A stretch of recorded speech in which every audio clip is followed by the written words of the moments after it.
అయితే దేవుడు ఈరోజు ఏమంటున్నాడంటే, ఆశ కలిగిన వాళ్ళు నాకు కావాలి, దేనికైనా తెగించే వాళ్ళు నాకు కావాలి. ఈరోజు నువ్వు అనుకుంటుండొచ్చు, నా బలము చాలా తక్కువే. నీ దేవుని బలము చాలా గొప్పది. నీ దేవుడు చాలా పెద్దవాడు, నువ్వు చిన్నదే, కానీ దేవుడు చాలా పెద్ద. దేవుని జ్ఞానం ముందు మన జ్ఞానం ఎంత చెప్పండి? దేవుని బలం ముందు మన బలం ఎంత చెప్పండి? ఈరోజు మనం అనుకుంటూ ఉంటాం, మనకు లోకంలో ఈ కష్టాలను చూసుకొని ఆర్థిక ఇబ్బందులు కానీ, అప్పులు కానీ, ఆరోగ్య సమస్యలు, వీటన్నిటిని బట్టి మనం చింతిస్తుంటాం, బాధపడుతుంటాం. ఇవన్నీ దేవుడు చూడడు. దేవుడు ఒకటి చూస్తుండే, ఏం తెలుసా?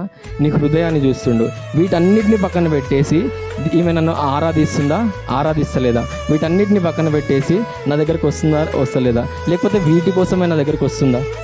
అర్థమవుతున్నాయి నా మాటలు?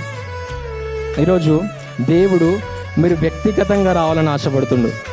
మీకున్న సమస్యల్ని బట్టి కాదు, మీకున్న పోరాటాలని బట్టి కాదు, మీరు వ్యక్తిగతంగా దేవుని దగ్గరకు రావాలి.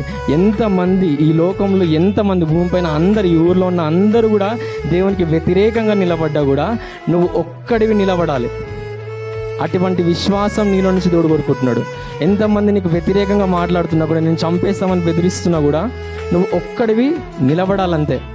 దేవుని కొరకు అంత సమర్పణ, అంత త్యాగం మనలో ఉన్నప్పుడే మనం విశ్వాసంలో బలపరచబడతాం. దేవుని కొరకు నువ్వు విశ్వాసంలో బలపరచబడకపోతే నువ్వు ఏ రీతిగా దేవుని కొరకు నువ్వు వాడబడతావు చెప్పు? మీ జీవితం ద్వారా దేవునికి ఎప్పుడు మహిమ రావాలి.